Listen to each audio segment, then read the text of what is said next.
1.8 voltage మళ్ళీ power IC నుంచి connection ఇచ్చాడు. అంటే పవర్ ఐసీ లోపల ఉన్న హైయర్ వోల్టేజ్ వస్తుంది. రావాల్సిన 1.8 వోల్టేజ్ రావట్లేదు అంటే దీన్ని అప్పుడే ఫిక్స్ అవుతుంది. మనం డైరెక్ట్ 1.8 వోల్టేజ్ ఎందులో ఉంటుంది, పవర్ ఐసీ లోపల పవర్ ఐసీని రీబాల్ చేయడం, పవర్ ఐసీని రీప్లేస్ చేయడం చేయొద్దు.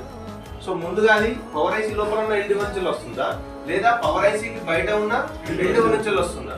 మీన్స్ పవర్ ఐసీకి బయట ఎల్డిఓ ఉందనుకో, అప్పుడు ఈ ఎల్డిఓకి కావాల్సిన ఇన్పుట్ వోల్టేజ్ అందుతుందా లేదా, ఎనేబుల్ పర్మిషన్ బాగానే ఉందా, గ్రౌండ్ కనెక్టివిటీ ఏదైనా మిస్ అయిందా చూసుకోవాలి. ఈ మూడు బాగున్నాయి కానీ వోల్టేజ్ వస్తలేదు అంటే ఎల్డిఓ పోయినట్టే కదా. అర్థమవుతుందా? ఎల్డిఓ పోయినట్టే కదా. అంటే రావాల్సిన వోల్టేజ్ 2.0 వోల్టేజ్ వస్తుంది పవర్ ఐసీ నుంచి. సిపి నుంచి ఎనేబుల్ లైన్ కూడా బాగానే ఉంది, గ్రౌండ్ కనెక్టివిటీ ఉంది, కానీ అవుట్పుట్ వస్తుందా? అంటే మనం ఎవరిని చేంజ్ చేయాల్సి వస్తుంది? ఎల్డిఓ చేంజ్ చేసి ఇది ఆలోచించక మనం పవర్ ఐసీ మీదకి వెళ్ళాం అనుకో, నువ్వు పవర్ ఐసీ మార్చినా కూడా ప్రాబ్లం సాల్వ్ అవుతుందా?